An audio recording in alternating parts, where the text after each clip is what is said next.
Bueno, en este video vamos a hacer un repaso acerca del axioma del supremo y los conceptos que están involucrados. Nos vamos a revisar unos ejemplos también.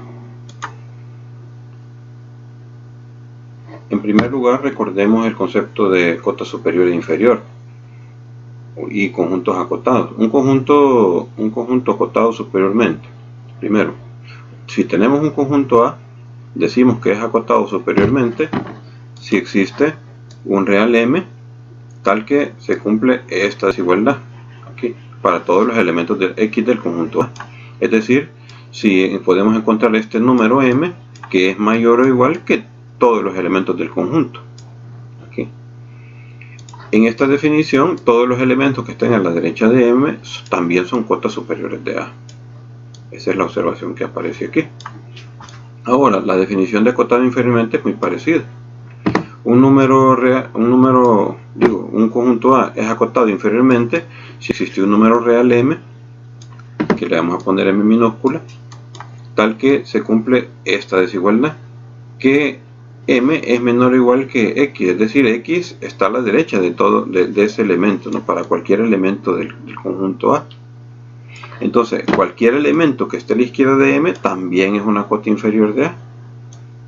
En ese caso, M se va a llamar una cota inferior de A, y en el caso anterior, M mayúscula se va a llamar una cota superior de A.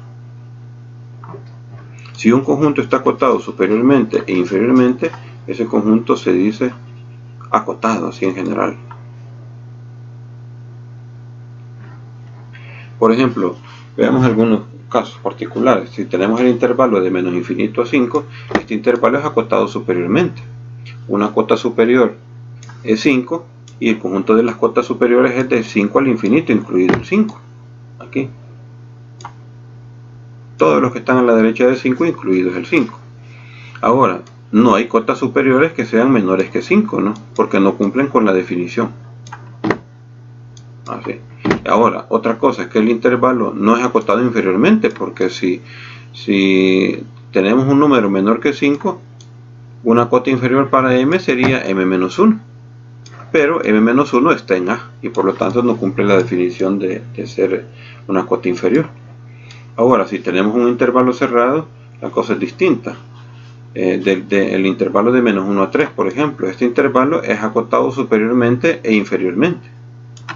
El conjunto de las cotas superiores es el intervalo de 3 a infinito, y el conjunto de las cotas inferiores es el intervalo de menos infinito a menos 1. Esta observación es importante porque da un mecanismo de cómo verificar si un elemento es cota superior de un conjunto.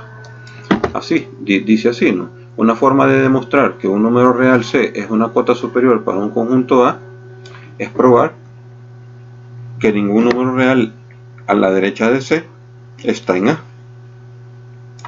Por ejemplo, en este caso, ¿no? Si tenemos el conjunto A que está formado por todos los números reales cuyo cuadrado sea menor o igual que 2. Entonces vamos a ver si este número C, que es 3 medios, es una cota superior de A. Si X es mayor que 3 medios, entonces el cuadrado de X es mayor que el cuadrado de 3 medios. Y eso da 9 cuartos. Y eso da mayor que 2. Y por lo tanto el X no cumple con la definición del conjunto A. Y por lo tanto no está en A. Eso quiere decir que ningún número real mayor que 3 medios puede estar en A. Y por lo tanto este número 3 medios sí es una cota superior del conjunto A. Ahora, veamos el concepto de máximo y mínimo. Un conjunto A posee máximo si posee una cota superior que pertenece al conjunto. Si hay una cota superior que está en el conjunto, ese es el máximo. Diremos que un conjunto A posee mínimo si posee una cota inferior que está en el conjunto. Estas dos definiciones nos dicen que el máximo de un conjunto es el mayor elemento del conjunto y que el mínimo es el menor elemento del conjunto. Si el máximo existe, este debe de ser único. Lo mismo ocurre con el mínimo, ¿no? Son elementos únicos. Ahora, si tenemos el intervalo de menos infinito a 5, este no posee máximo, ya que el conjunto de todas las cotas superiores es de 5 al infinito. Así. Y el intervalo de menos 1 a 3, este posee un mínimo y es menos 1 y posee máximo que es 3.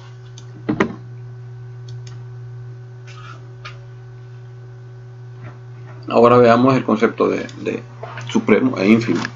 Diremos que un conjunto A posee supremo si existe un número S que satisface las siguientes condiciones. S es una cota superior, en primer lugar, y en segundo lugar, cualquier otra cota superior de A es mayor que S. ¿Qué es lo que dice esto? Lo que dice que S es la menor de las cotas superiores. Entonces, SS que estamos mencionando es el supremo del conjunto A. Y este supremo se denota por sub de A. Ahora veamos el ínfimo. Un conjunto A posee ínfimo si existe un U tal que satisface estas dos condiciones. Primero, U es una cota inferior de A. Y en segundo lugar, cualquier otra cota inferior de A es menor que U. Quiere decir que U es la mayor de las cotas inferiores. Así.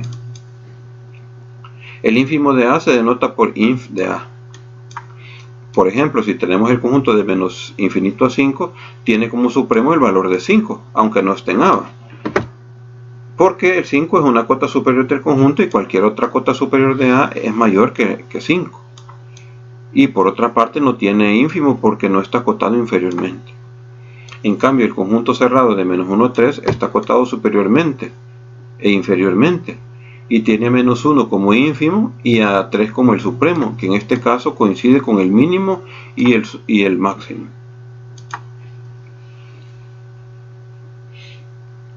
Aquí tenemos un resumen de las propiedades de los intervalos con respecto al mínimo, máximo, ínfimo, supremo. Si el conjunto es cerrado, el mínimo coincide con el ínfimo y el máximo con el supremo, ¿no? Que es A, el mínimo y el ínfimo, y B es el máximo y el supremo.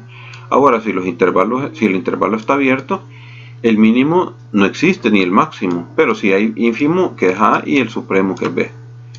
Ahora, si el intervalo es cerrado por la izquierda y abierto por la derecha, sí hay mínimo, pero no hay máximo.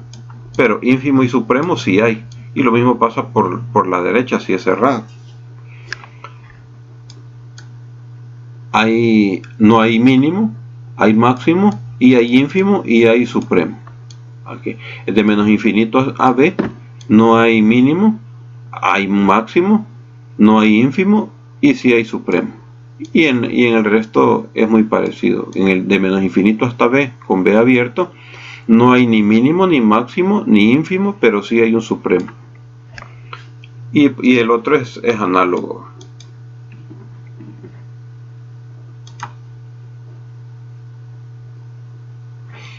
Vamos a revisar algunas propiedades del supremo. Siempre vamos a tener que el mínimo de un conjunto, si este existe, entonces el ínfimo U de A también existe y son iguales. Eso no hay que olvidarlo.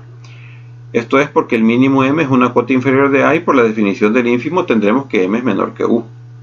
Por otro lado, como M pertenece al conjunto, toda cota inferior debe ser menor que él, en particular el ínfimo U. Es decir, U menor que M. Y por lo tanto M debe ser U. Es lo que se tiene, ¿no? Que U es menor que M y entonces M debe de ser igual a U.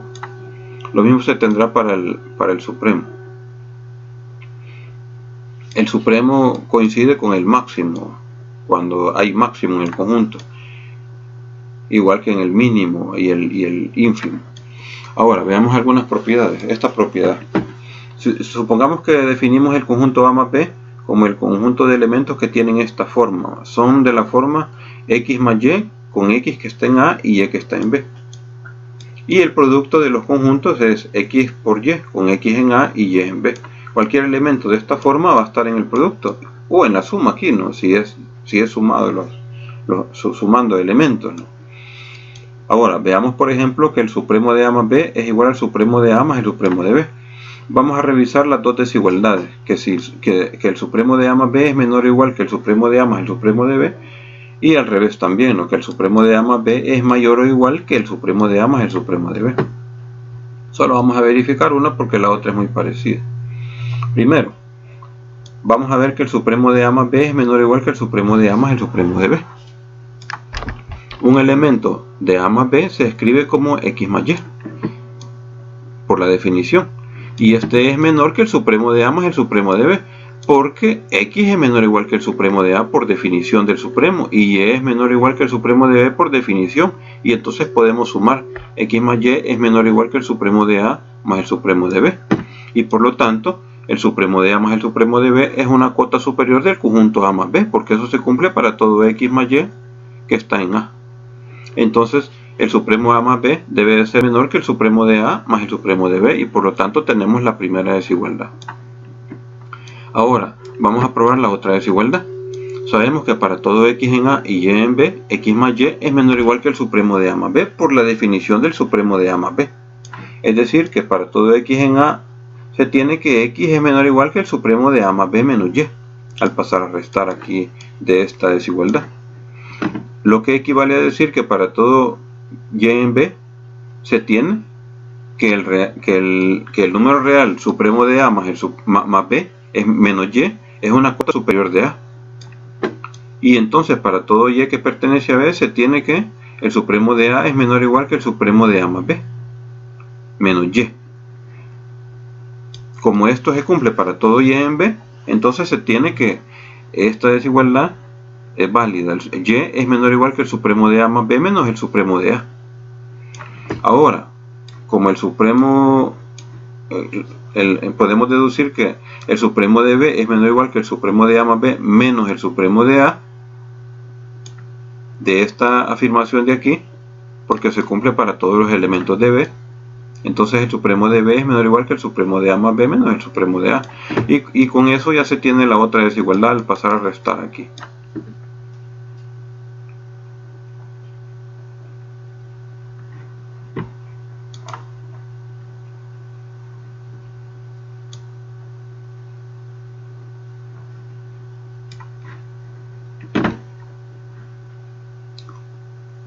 Bueno, este es un ejemplo de aplicación de los conceptos del supremo, el ínfimo, y el ínfimo no lo vamos a hacer, pero es muy parecido. Este también se vale cambiando el supremo por ínfimo aquí, y se puede demostrar de manera muy parecida, y la otra parte también se demuestra de manera muy parecida.